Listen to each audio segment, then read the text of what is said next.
Well, we're going to continue our focus of the Western Cape taxi violence throughout the morning. In a few minutes from now, Toom's going to be speaking to Nobusutu Hejana, who's taking a look at the situation on the ground from a commuter perspective while these ongoing negotiations are taking place. Now, the Western Cape government is also now getting involved, calling for more soldiers to be deployed to ensure the safety of Cape Town commuters first and foremost. Sadly, several people have died. Scores have been injured following a spate of shootings caused by the recent tensions in the taxi industry. Over a week now, commuters completely stranded with no minibus taxis operating in some parts of the city. Having said that, though, some of the bus companies are getting involved. But let's discuss, first of all, what we're hoping to achieve with the soldiers.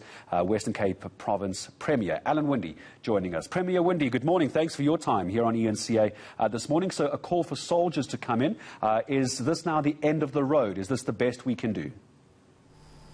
Well, what it is about saying, can I make sure that citizens are safe while they're trying to commute, get to work, get to where they need to be, get a vaccine?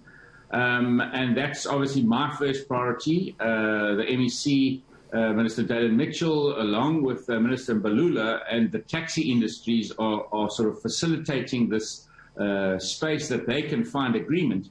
But when the taxi or the warring taxi associations, when that war spills over into harming citizens in this province, I mean, we just got to make sure that it doesn't happen. We saw last week one of our bus drivers was shot in the face. We saw some bystanders at a taxi rank getting wounded because of stray bullets. It just cannot be. We've got a maximum deployment now into those areas. We already had some military in place, and in making sure we're mitigating risk while this is happening and the negotiation is happening, I've got to make sure I've got maximum deployment. So I gave General Masemola a call. He's the chair of the NAT joints, and I said to him, you've got a few soldiers here. We've got them already. Can we have a few more, please? Because I need to, link up SAPs, POPs, our local law enforcement and metro police, our traffic officials, and if we can have an extra force multiplier by a few extra military personnel, that definitely helps me make it safer in our taxi ranks, in our bus depots, at our stations, bus stations. We've got to, our train stations, we've got to make sure that citizens can move around while these negotiations are taking place. Let's talk about these negotiations, Premier, for a moment. As we know, the taxi violence, especially on one or two particular routes, has been a point of contestation for not just the last couple of weeks. It's been a number of years now, hasn't it? As well as the Premier, we know that the MEC and Fikile Mbalula, the Minister, are allowing the various organizations to try and find a middle ground. But it never seems to be sustainable, does it? At what point do authorities clamp down and go, clearly you cannot get your house in order, you cannot get a negotiation to hold?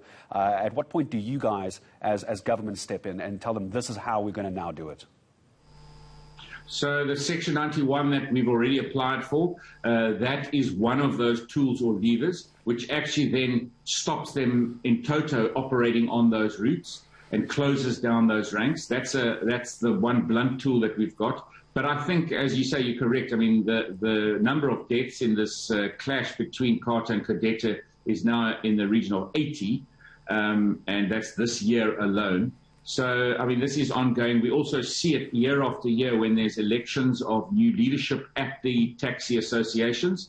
Again, you see this jostling. I mean, they're using sort of mafia-style or gangster-style tactics in running a business. That is absolutely unacceptable. So what are the causalities and what can we do? Obviously, we are governments. We are regulators. There's the lawlessness. The law must take its course there. But also, are there regulations that we can change? And is there regulatory powers that we should actually be changing so that it gives us stronger, more and quicker interventions? So we're busy looking at it at the moment. Our team actually met with some of the Gauteng transport guys the other day because they have implemented mechanisms where through the courts they actually disband organizations. I like that idea. I mean, we really need to have proper structured regulation in place that if these warring factions are not going to be dealt with, or if we see it as a continuous rising of criminal activity within these organizations, we must be able to change our rules so that it actually gives us more power. These are businesses. I mean, they should be run like businesses, not like mafia style. You cannot keep competitors going with the end of a barrel of a gun. I mean, that just cannot be. And we need to change that. Yeah, they're also holding commuters and their jobs and the local economy to hostage as well as a result of them fighting over these routes. Premier, just the last question to you as we go back to the possible deployment of soldiers. What is the next step on that? I have about a minute left with you. You making the call for more soldiers. Who signs off on that, and how quickly can we see SANDF getting involved? Okay, so we already have SANDF deployed. They're already at some of our ranks, but I'm looking for some extra numbers. General Masemola said that he's going to be engaging with our own police commissioner, General Patekile. So they are having a discussion. I joined the Joint Operations Command yesterday morning. At that command, the military are there already. But of course, I'm saying, how do we up the numbers? Those numbers are sort of around 100. I need to have probably 300 or 400 if possible, because that's really going to give me, over the next couple of days are critical. While if we can't find resolution, we need to also then be able to close these ranks, and we need to have enforcement to be able to close those ranks. Yeah, negotiations can only go so far when kept in-house. At one point, as you say, your role is to make sure commuters are safe, doing whatever you can to do that as well. Always a pleasure. Winde, Western Cape Premier, joining us here on eNCA.